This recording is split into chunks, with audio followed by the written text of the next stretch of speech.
Hi. Hi. I'm Raywin Pickering. I'm Raywin. I'm Adrienne Pickering. I'm an actor, and you're... And I'm a farmer/comedian. Yes. The double threat that not enough people are talking about. What a double threat. Real niche market. Real niche.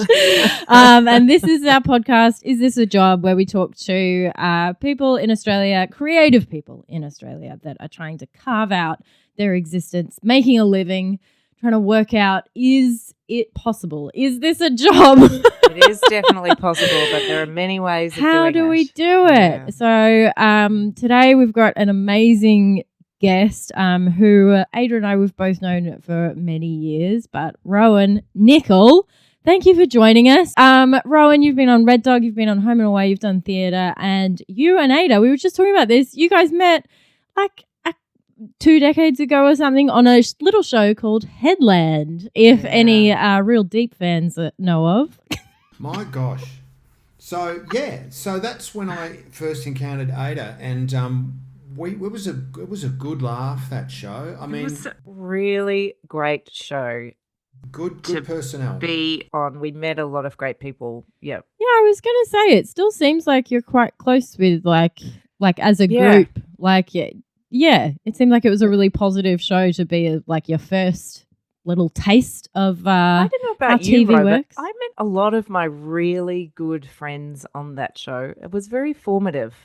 Yeah. I mean, critically acclaimed, obviously. Yeah. Long running. What a bonus that is. Long running.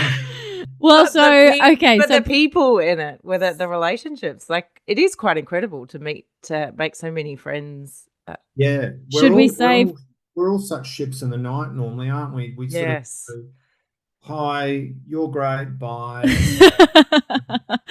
But yeah, I think a few of us have stayed in touch, and obviously like you and I have and I've met all your family now. I know Ray. I've lived with Ray. Yeah. You meet one Pickering, you meet them all. You're almost part honorary Pickering. You are, absolutely. You need to come to Christmas with us. I do. I really do. Been waiting for an invite. Yeah. Well, play your cards right, and one day. Love that. It was just a great experience. And so for the one or two people that don't remember Headland, should we explain? It was framed to me as a bit of a Home and Away offshoot. It was kind of Home and Away a bit grown up. So it was set around a central place on the south coast of New South Wales. It was meant to be kind of college kids, wasn't it? More than school kids. On the beautiful Wollongong coastline. Yeah, and it great premise, and the lead was Libby Tanner was the head teacher. She might have been the principal of the school, I think.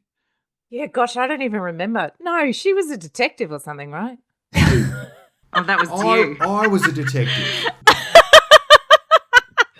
All I really remember is the necklace that you chose to wear. That's Palermo.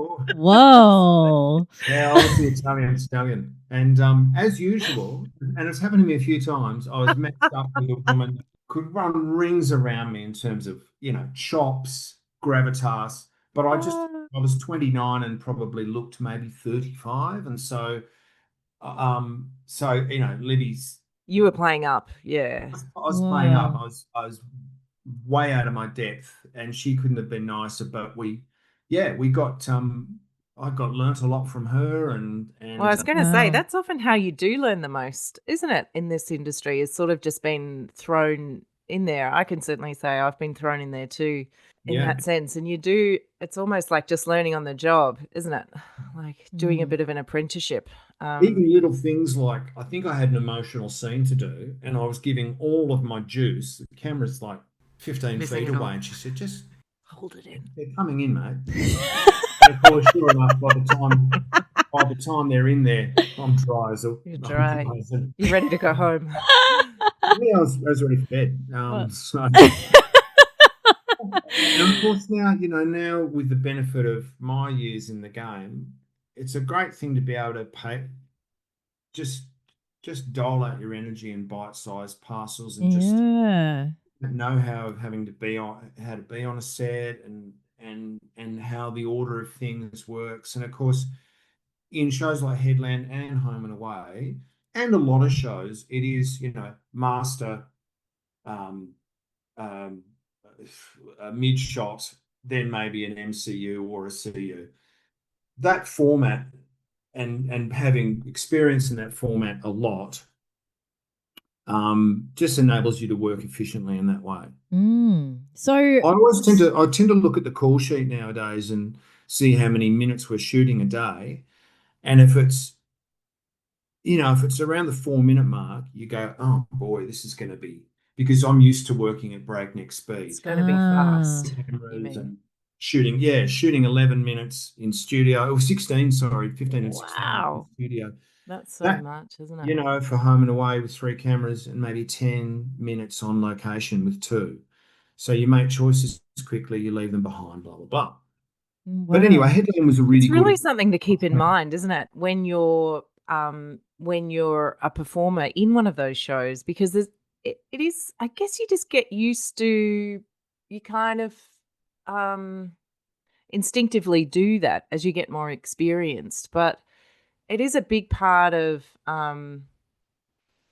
managing your Learning. performance is really managing your energy, isn't it? And preparing Yeah. for there'll probably just be one take of this or one, and there's certain things you can control and certain things you can't control. It's a big learning curve, isn't it? And like, Yeah. well, it sounds like so that is quite different acting to like maybe shooting a movie, to like as in your energy output.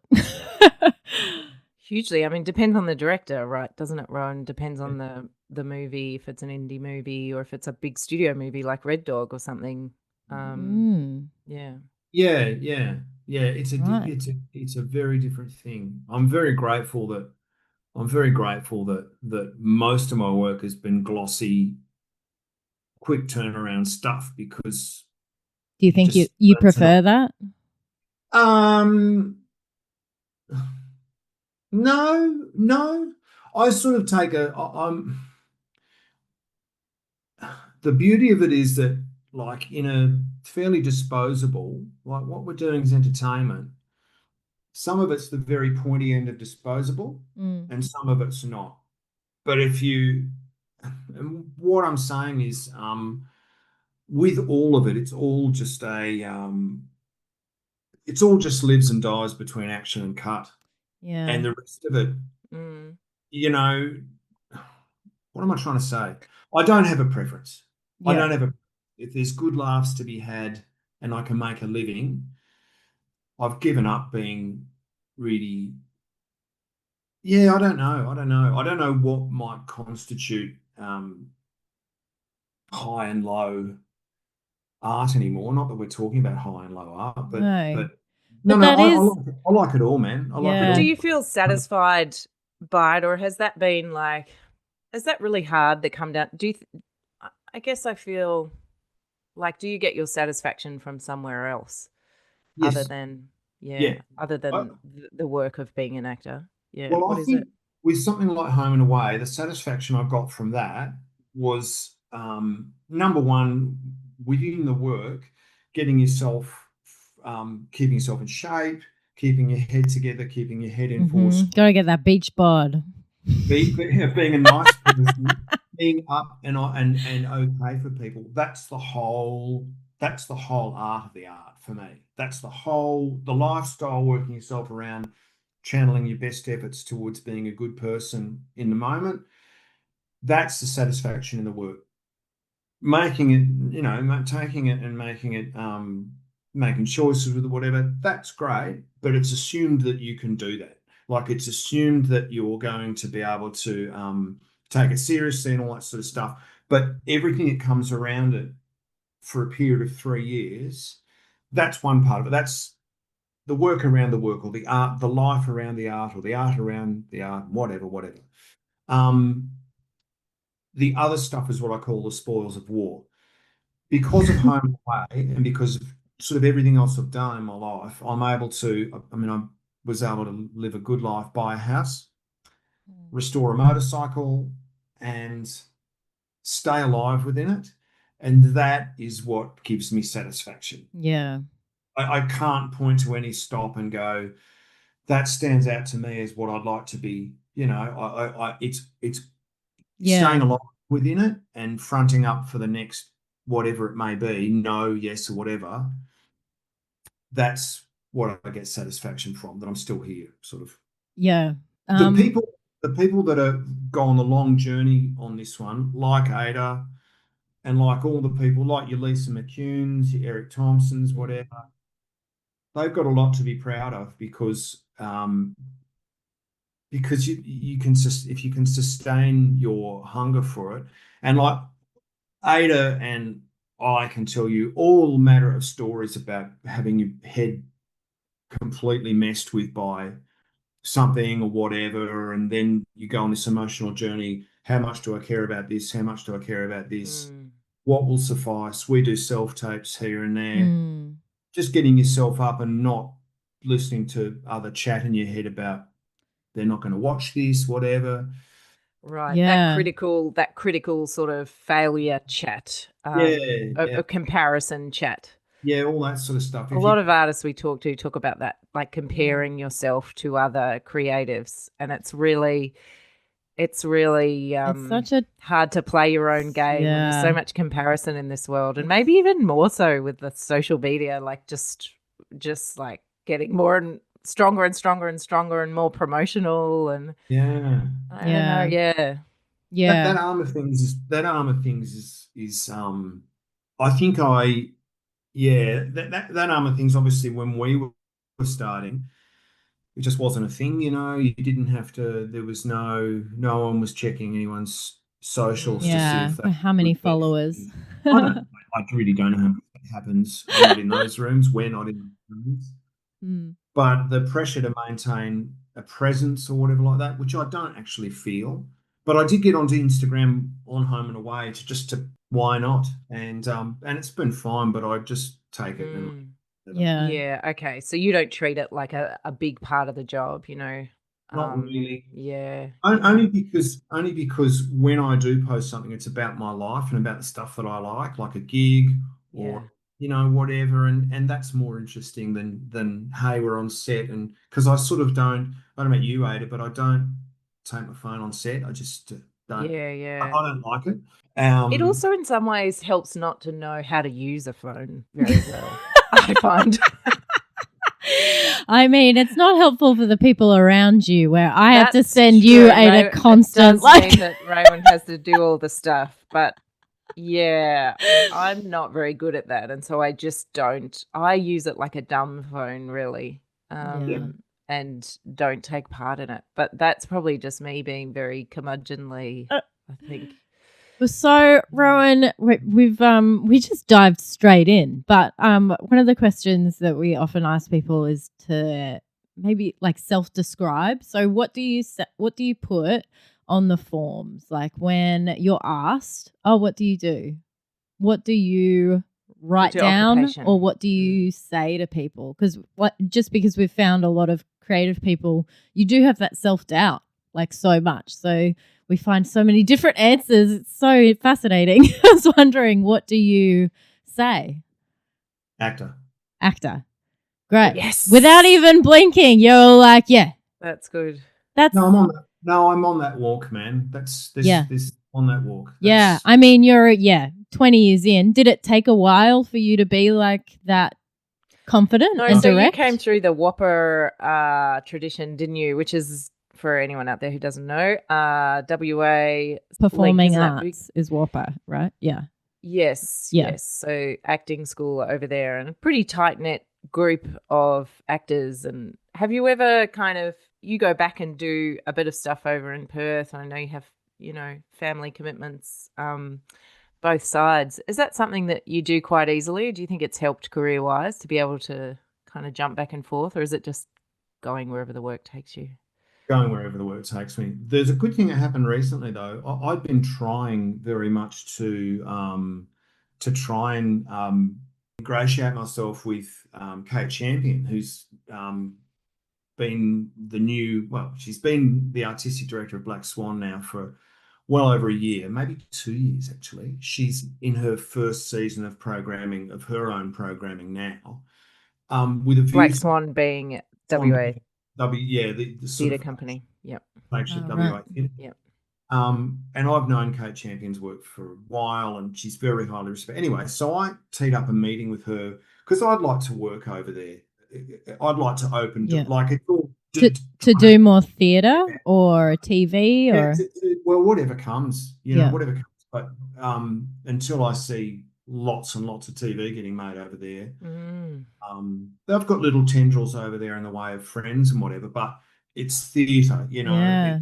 you know that it's going to be a sort of It's consistently good over there, the theatre, isn't it? It is providing opportunities for people to It work. Is Yeah. it? And I mean, I hadn't heard that. So it's obviously it's a whole little Ecosystem. Yeah, exactly. Of the arts. Ecosystem that is just propping itself up. So yeah. And Wow. I'm a long bow. I'm a long bow though, because I can be Western Australian based, but you want to reserve those jobs, and I understand that jobs that I could do for Western Australian actors. And if there's a Western Australian actor there, they should get the gig. The point of the story is, I just recently did some theatre for Belfast Street, which was a co-production with Black Swan. So we went over there and did great. in the Heath Ledger. I think it was a 3-week run, which is good run for Perth. And so Kate got to know me a little bit, which is great. Yeah. But, it is just a case of where just diversifying your dance partners if you can. Just really trying to. Yeah.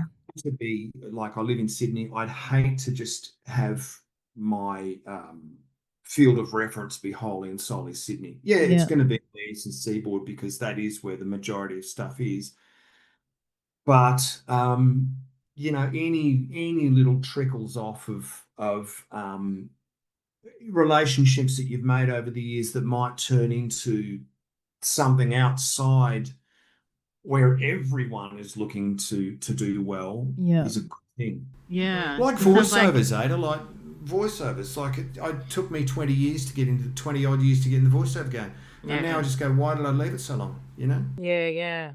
It's just sort of diversifying, I think, like you're saying it. There is a lot of work from time to time, but it often like comes in a rush and then trickles, like you say. And so, I've really found that diversification and lots of trickles of different people you've worked with, and the industry is pretty small by its nature. Really. And it also, I guess, means you're less stressed and less like putting so much pressure on that one big job, where like you are diversifying yourself to be like a bit more resilient as well, to be like, well, if that doesn't work out, it's okay.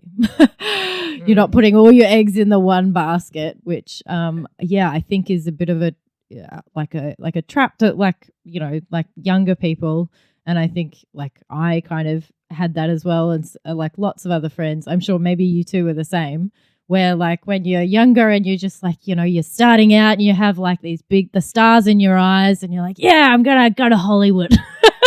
And this is all going to be rosy, but then you I guess there and it's disgusting.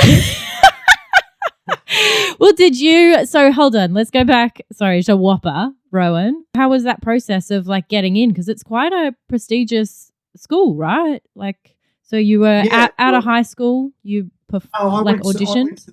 I had a kind of a well-worn path, to be honest. Like, I went to Curtin Uni straight out of high school. I grew up in Geraldton and I wanted to get out of Geraldton. You guys know the small town thing. Yeah. I got into journalism and I went and did journalism and did a minor in theatre at Curtin. And people start to go, well, what's the next step, or what do you? And I had I was 19 or something. I had no direction in my life to speak of. Well, I'll just audition for drama school. So I auditioned for Whopper in 95 and missed out. And then 96 auditioned for Whopper, NIDA, That was it. I didn't audition for VCA or QUT. I don't think I knew enough about them. My world was pretty closed, man. Like I've only been in Perth for 3 years, so I was still a bit of a country boy. And got in but yeah, it was a well-worn path. It was a lot of people from Curtin had done Curtin and then got into drama school, usually Whopper and gone. Around that time, there were a few people that I knew who did like I did, an audition for both, auditioned for two schools, not both, but auditioned for two schools, Whopper and NIDA, and some of us got into both, and we're all talking to each other about what should I do, what should I do.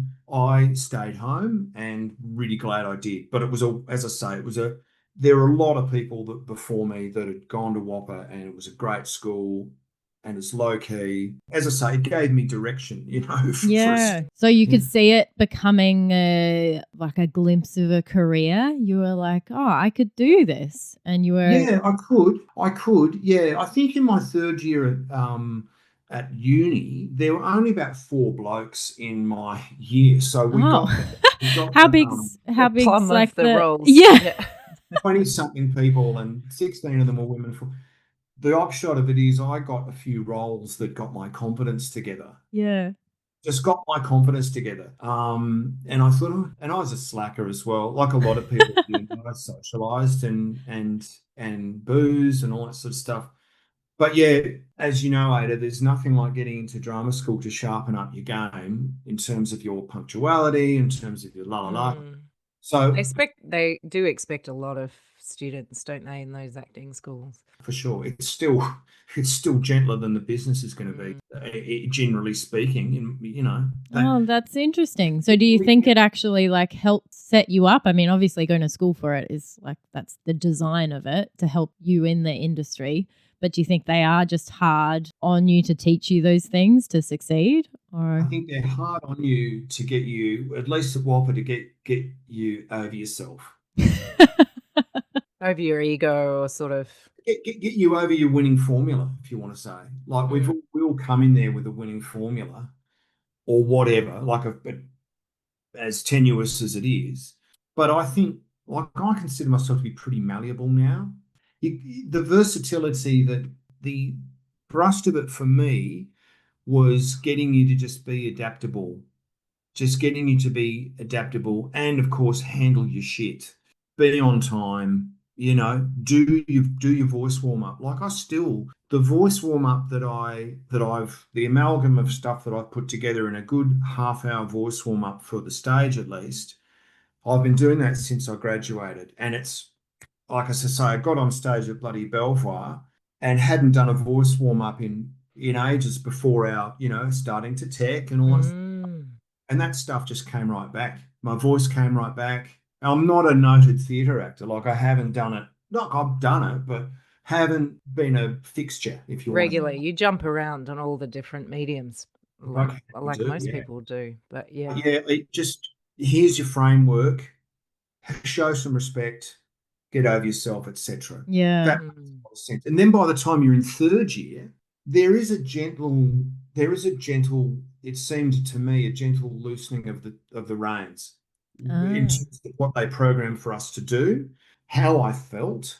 Yeah, I just felt a lot freer in third year, and I was ready to graduate when I did. That's a roundabout answer to things. Do you have any advice now, looking back to that young buck just graduating then and starting out as an actor in the world?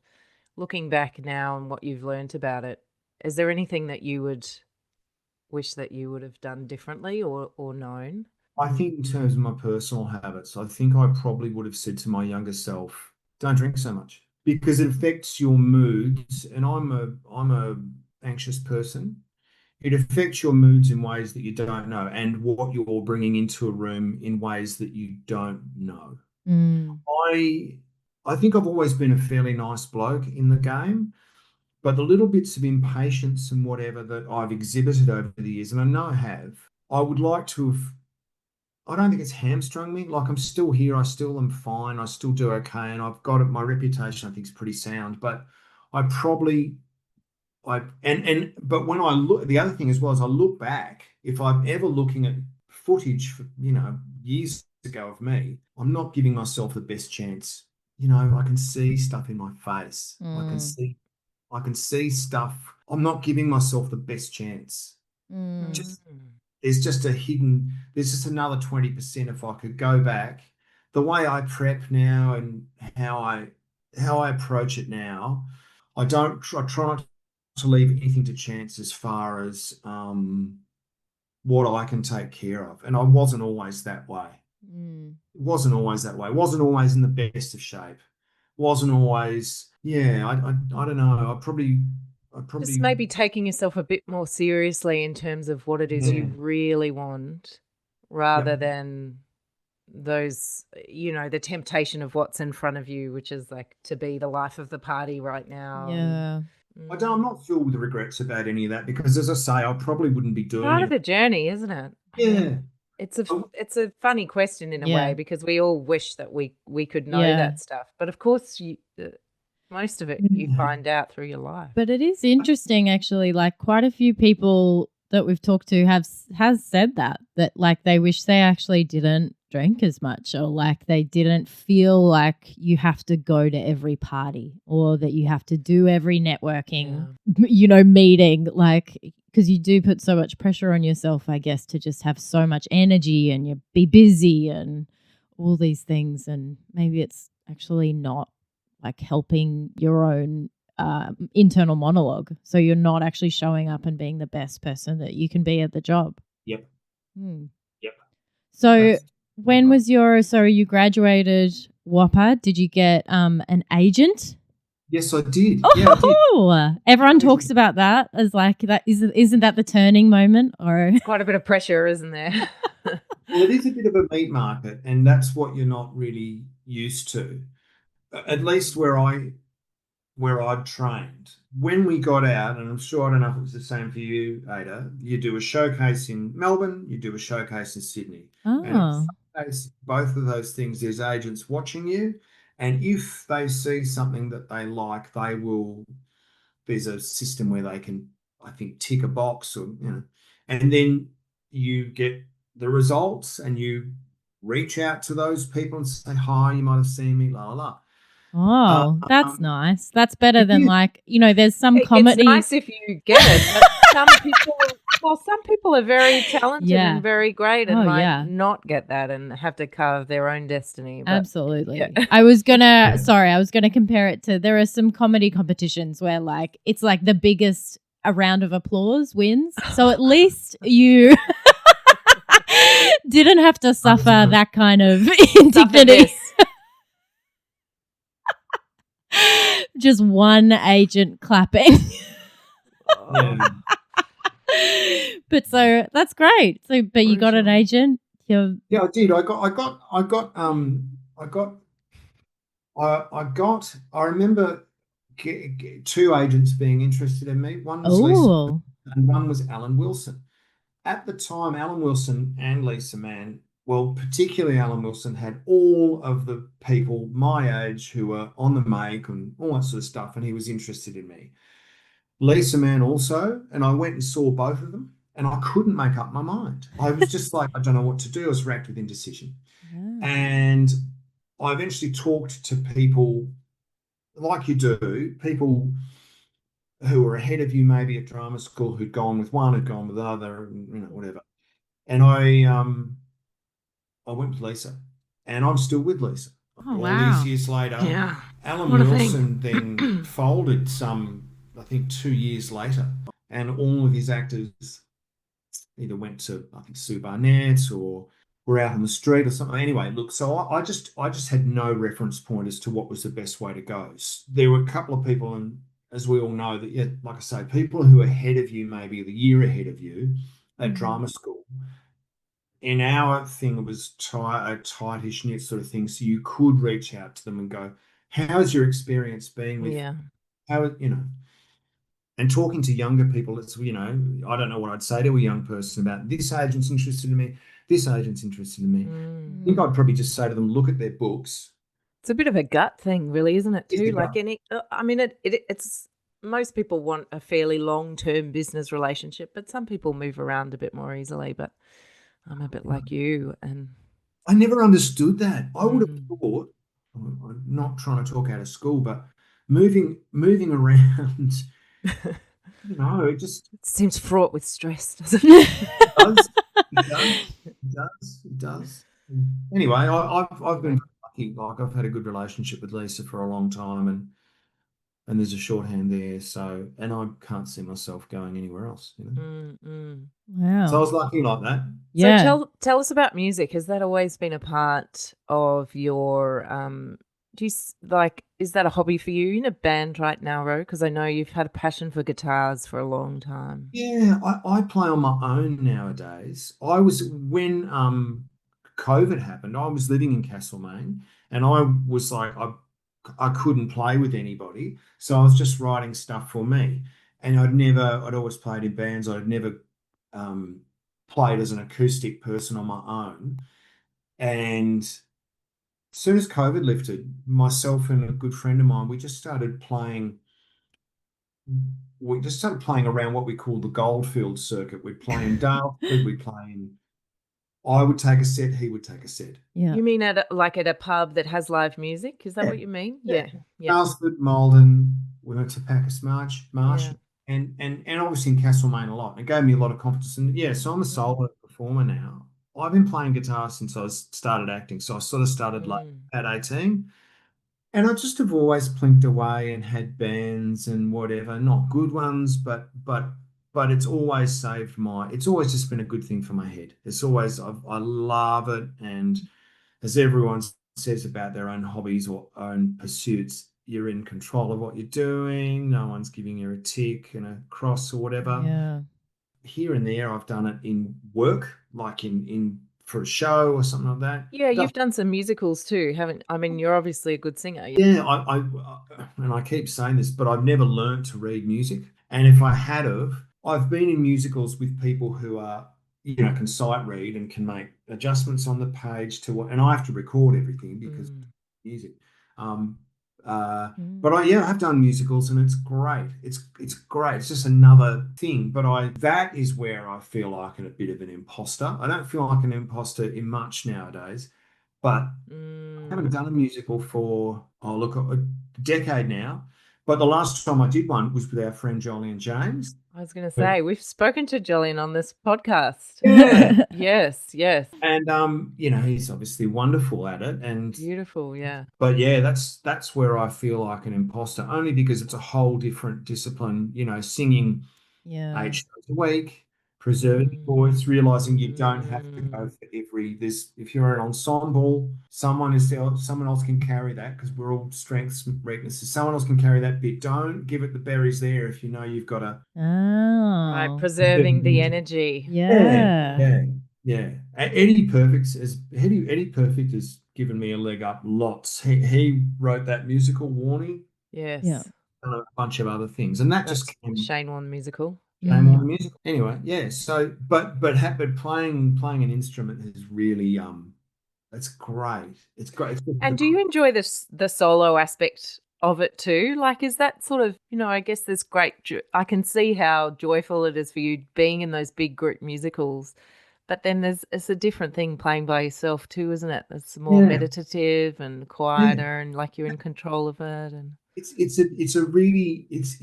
opened up the mental health part of mental health benefits of it so much more, Ada, because number one, it's a much simpler, easier mm, means of performing. Plug in, yes, go. You're not worried about Mm. anyone's schedule or carting a bunch of stuff and whatever. yes, And the onus is on you. We all fear the silences between songs. Now I don't. I just for playing.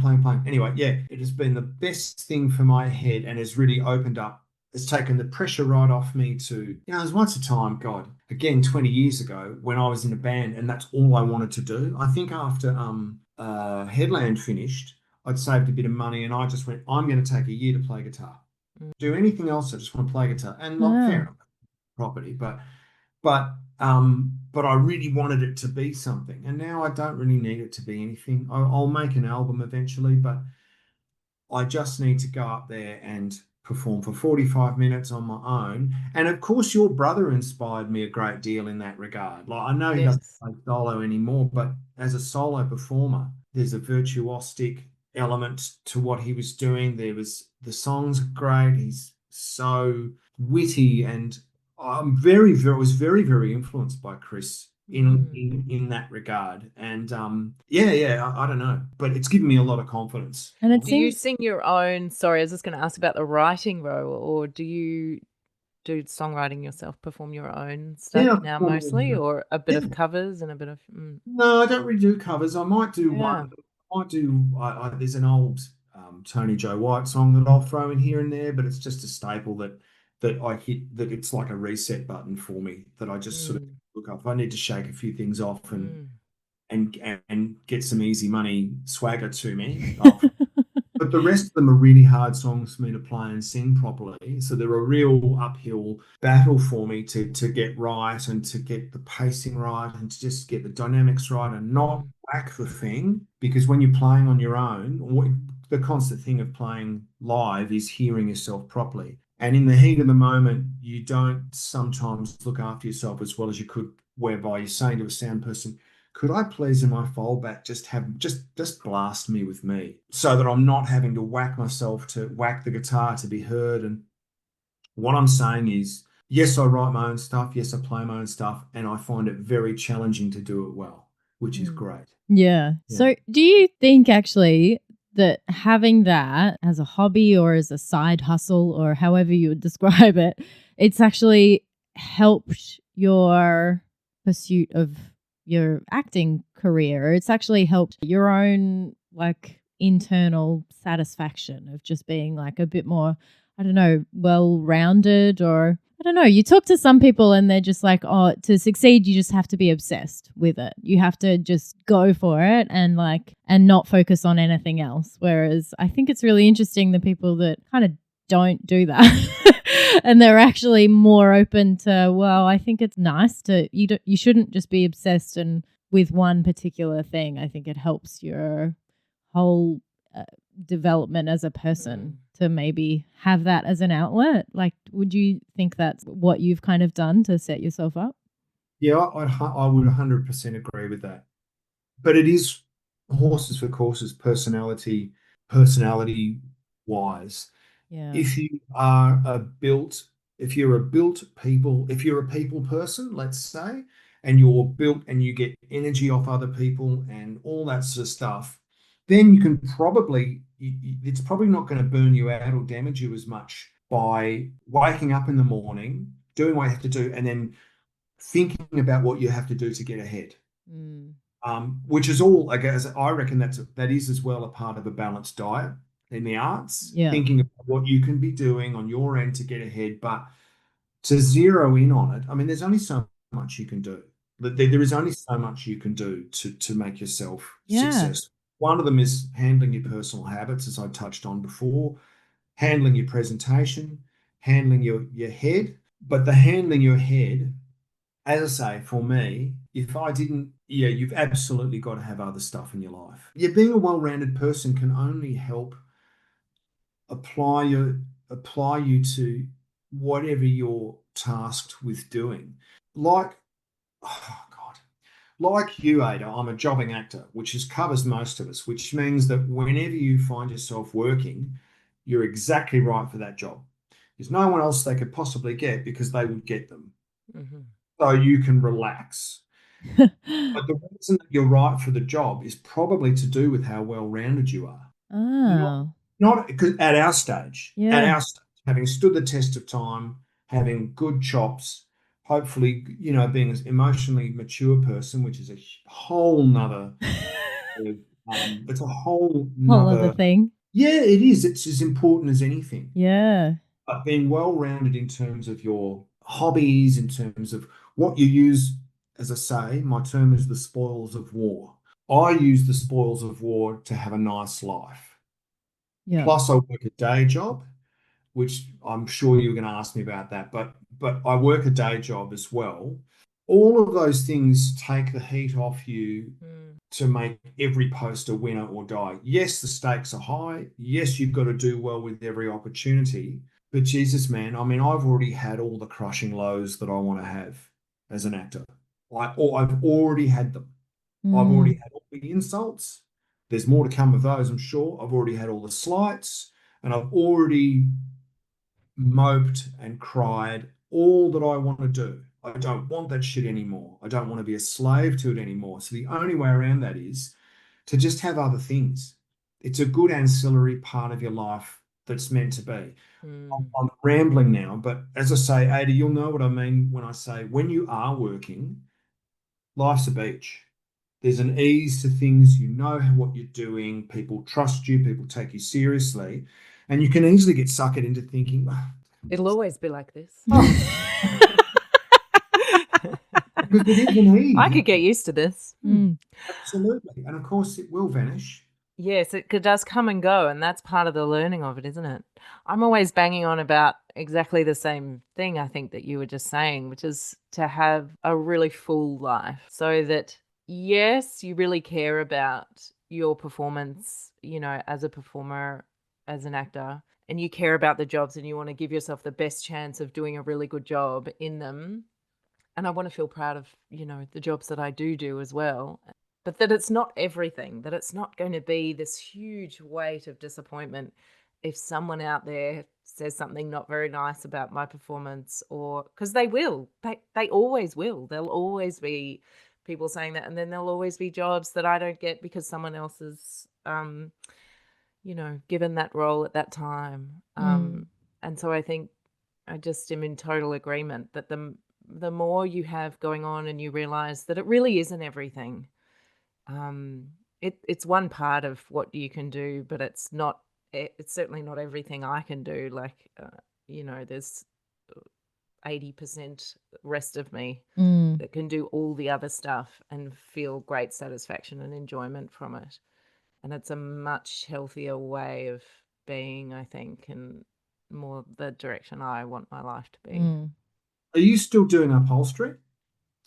Well, I do. I haven't done any upholstery for a while. I'm just I'm really into knitting these years, and like doing a lot of gardening and landscaping right now, actually too. So those are where my passions are lying. It'll come back into summertime where there'll be more surfing and beach times. So many hobbies. That's good. Yeah. I mean, not to focus on it, Ro, but you did say you've obviously had some real big lows.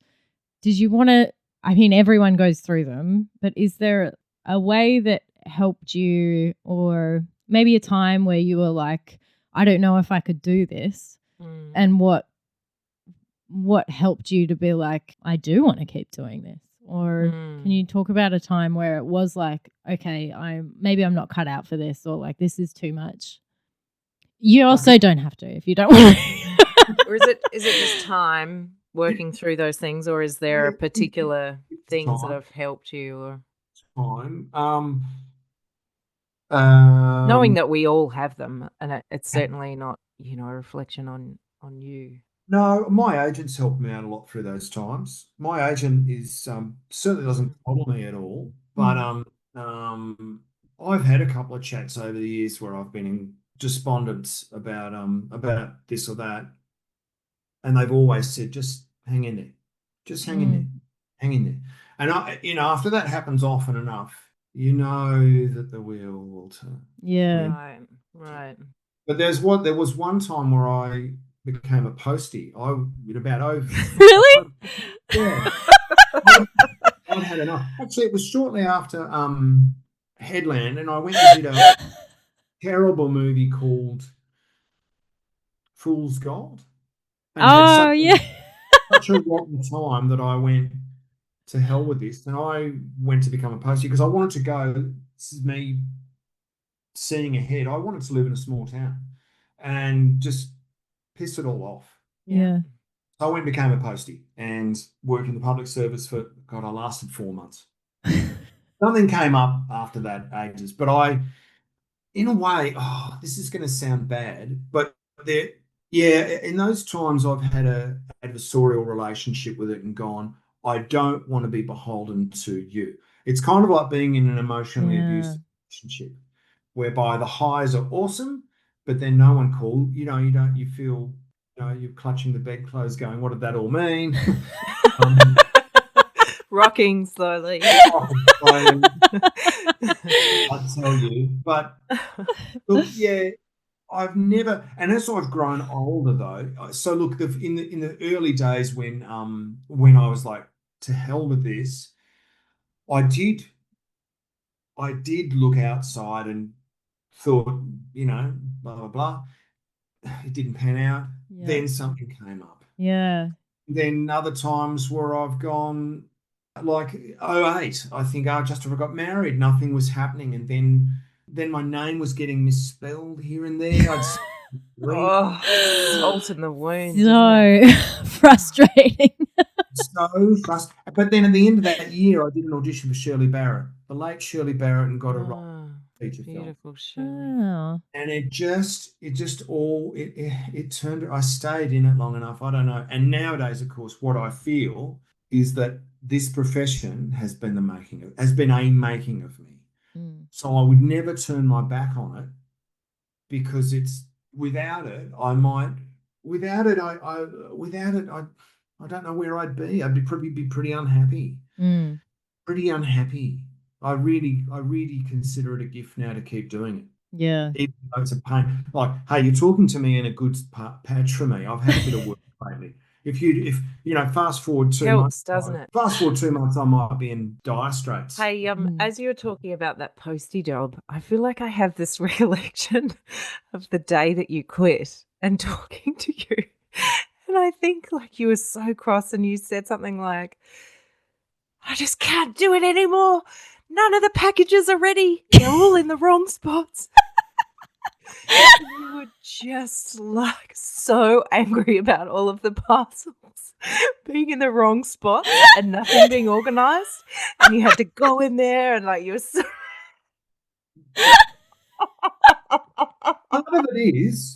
Part of it is funny, like I'd forgotten that for 20 Oh years. my and God. now that you're telling that story, I just remember how irate you were about I left in a blaze of glory.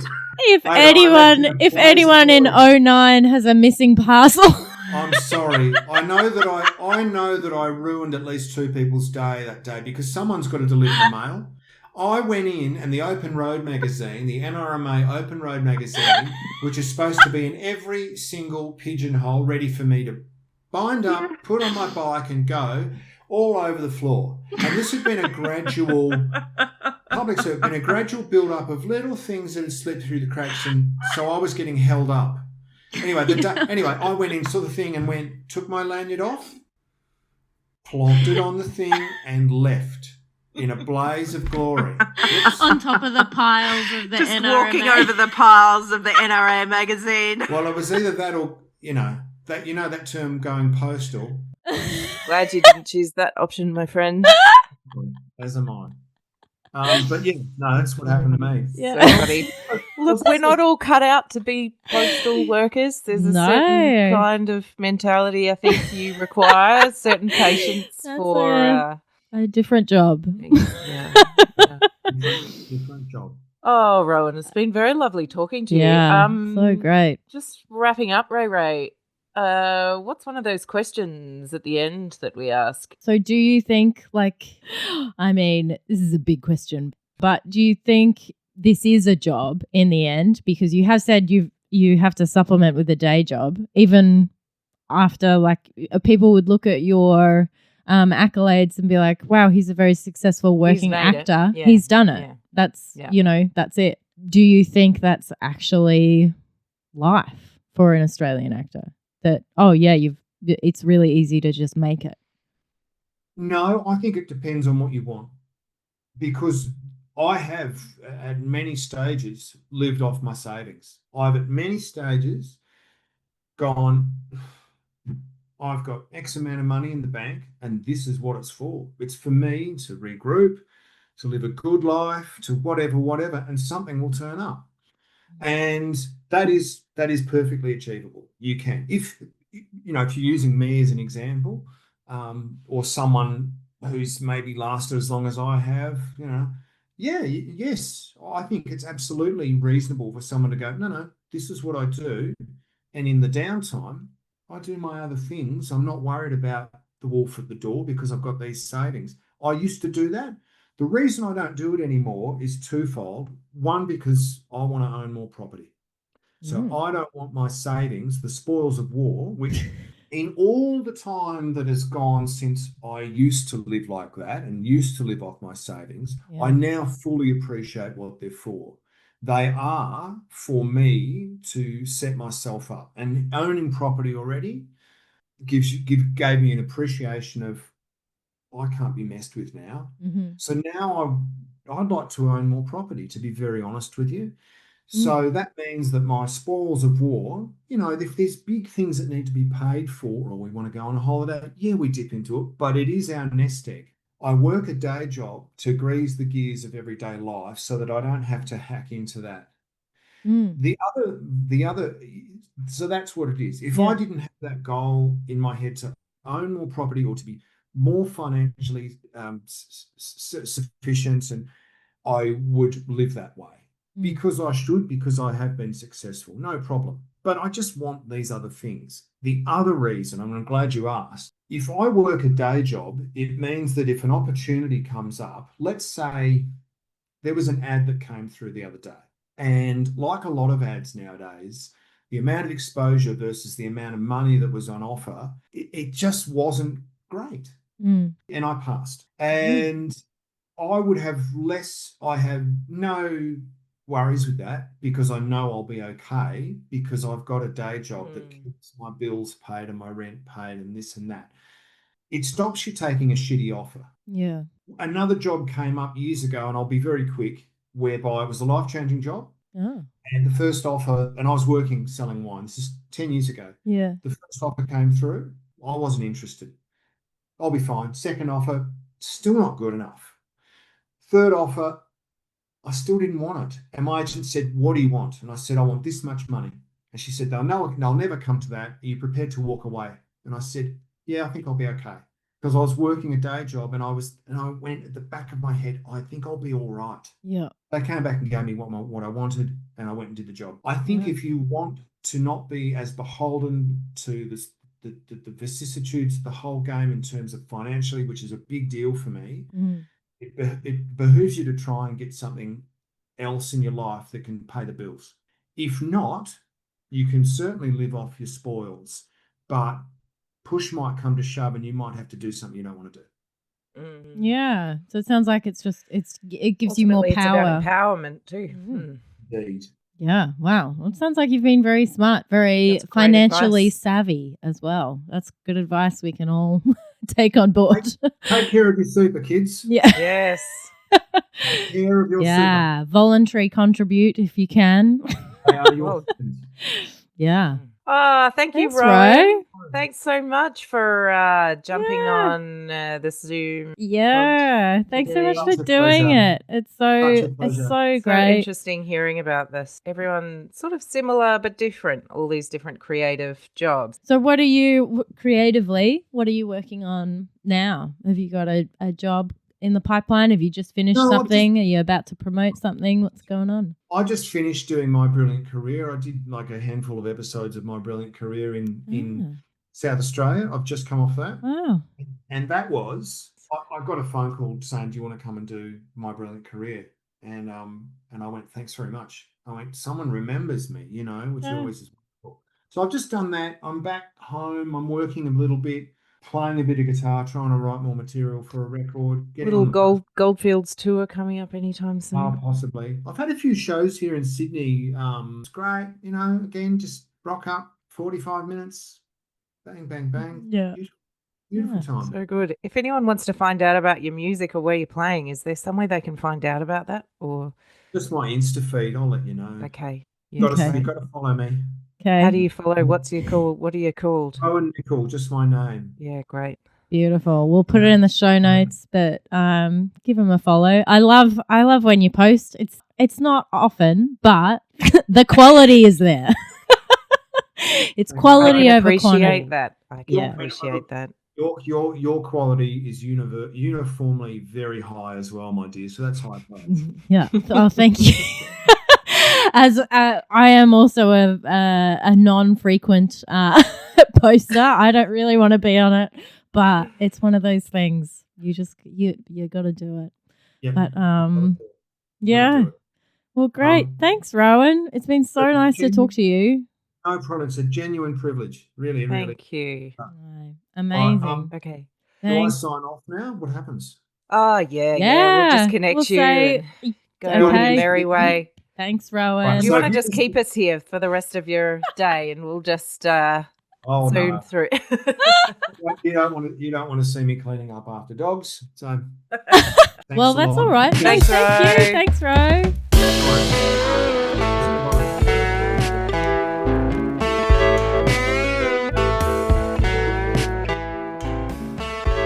Hello, just Rowan here, dropping in for a quick plug. I will be in Brisbane on Saturday, October 11th. I'm doing my hour solo show, Sheepish. I'll be at the awesome Good Chat Comedy Club on Caxton Street. Those guys are doing great things in the Brisbane comedy scene. Head to goodchatcomedy.com for tickets. I would love to see you there.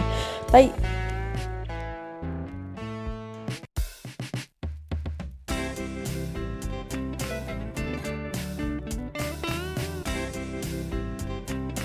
Thank you for listening. If you liked us, please tell a friend or two. Apparently that's how these things work. We want to acknowledge the incredible stories, culture, resilience and creativity of the Aboriginal and Torres Strait Islander communities, in particular the beautiful lands of the Wurundjeri Woiwurrung people of the Kulin Nations, where this podcast is recorded. Thank you also to Chris Pickering for the music and Vincent Pickering for the logo and animations. And yes, they are our brothers. We're everywhere.